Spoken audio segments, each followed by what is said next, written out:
Қайырлы күн, құрметті оқушылар. Бүгінгі біздің сабағымыздың тақырыбы жер қабықтары қалай орналасқан. Бүгінгі сабақта жер ғаламшары туралы бастапқы білімді еске түсіреміз. Жер қабықтарының атауларымен танысамыз және олардың бір-бірімен байланысын білетін боламыз. Сабағымызды бастамас бұрын мына жұмбақтың жауабын бірге тауып көрейік. Бір зат бар, дүниеде құшағы кең, ұшқан құс, жүгірген аң бәріне тең. Адамзат жан-жануар арасында мәңгілік өсіп-өніп өмір сүрген.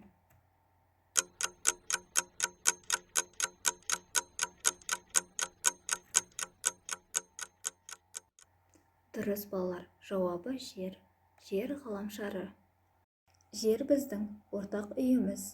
Адамдарды жер ғаламшары ежелден қатты қызықтырған. Көптеген ғалымдар жер ғаламшарының бейнеленуіне және оның орналасуына әртүрлі өз пікірлерін қалдырған. Сіз жер ғаламшары туралы білесіз бе? Ол қалай орналасқан? Ол қозғалады ма? Оның көлемі қандай? Ертеде адамдар жер ғаламшарын тегіс кең дала деп есептеген және оны үш бөл ұстап тұрады деп сенген. Ал пілдердің астында алып тасбақа болады деген. Ал кей пікірлерде жерді алып үш кит ұстап тұрады деп ойлаған. Қазіргі таңда барлығымыз білетіндей, жер ғаламшары күн жүйесіне кіретін 8 планетаның бірі болып табылады.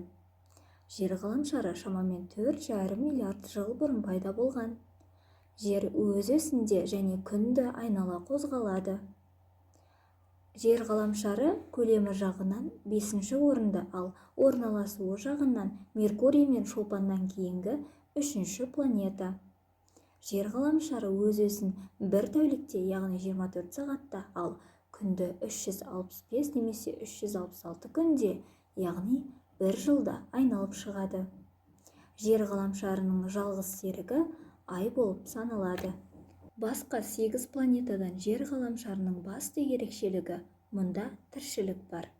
Өсімдіктер өседі, жан-жануарлар өмір сүреді, материктер мен теңіздер және тау-қыр жоталар бар. Ең бастысы, мұнда адамдар өмір сүреді. Жер ғаламшарының бейнеленуіндегі ерекшеліктерге назар аударайық. Жер ғаламшарында көгілдір түсті көп байқаймыз. Яғни, жер ғаламшарының көп бөлігін су алып жатыр. Оны пайызбен есептейтін болсақ, 71% су, 29% құрлық алып жатыр. Жердің ішкі құрылысымен танысайық. Ең бірінші, жер қыртысы. Одан соң мантия және ядро.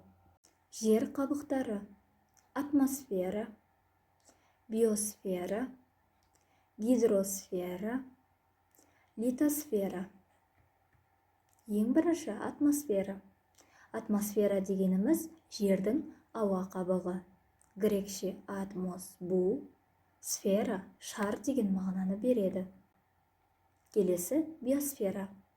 Биосфера жердің тіршілік қабатына жатады. Био тіршілік, сфера шар деген мағынаны береді. Жер шарындағы адамзаттың, жан-жануарлардың, өсімдіктердің және басқа тірі организмдердің тіршілік ететін ортасы болып табылады. Гидросфера. Гидросфера жер ғаламшарындағы су қабығы, немесе құрлықтағы, мұхиттағы және атмосферадағы, яғни құрлықтағы барлық сулардың жиынтығы болып табылады.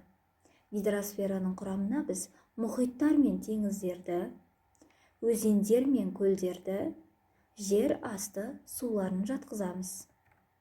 Литосфера жер қабығының жоғары бөлімі, яғни шөгінді тау жыныстардан тұрады.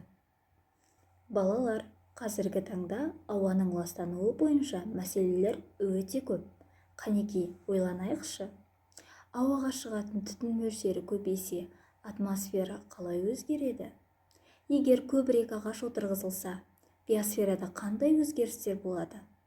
Одан басқа қай қабықтарда өзгеріс болуы мүмкін? Сен жер қабықтарына қалай әсер ете аласың? және ол әсер қандай болады?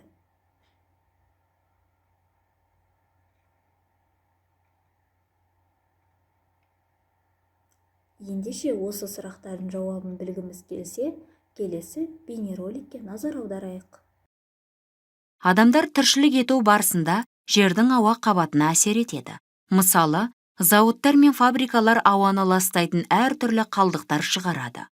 Көліктер де ауаны ластауда. Ауаның ластану себептері орманды кесу, радиация, пайдаланған газдар, улы газдар, түрлі қалдықтар және басқа да зиянды заттардың ауаға таралуы. Мұның алдын алу үшін адамдар әрдайым ауаны зиянды заттардан тазартудың жолын іздестіреді. Біздің мемлекетімізде де ауаны қорғау шаралары жүргізілуде. Қазақстан Республикасының Конституциясында ауаны қорғау туралы заң бар. Еліміздің әрбір азаматы елімізді қорғау керек екенін есте сақтауы керек. Деніміз сау болып, бақытты өмір сүру үшін бізге ең алдымен таза ауа қажет. Ауаны ластамаңыз. Балалар, бүгінгі сабақтан түйгенімізді өзіндік жұмыс арқылы тексеріп көрейік. Мұнда берілген сөйлемдердегі кей сөздердің орнын толықтыруымыз керек.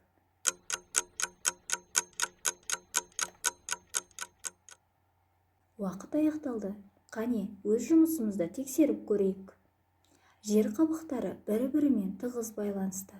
Су тек мұхит пен теңізде ғана емес, атмосферада, бұлт түрінде, литосферада, жер асты су түрінде кездеседі. Балалар, бүгінгі сабағымызды қорытындылай келе, ертедегі жер ғаламшары туралы аңызды білдіңіздер.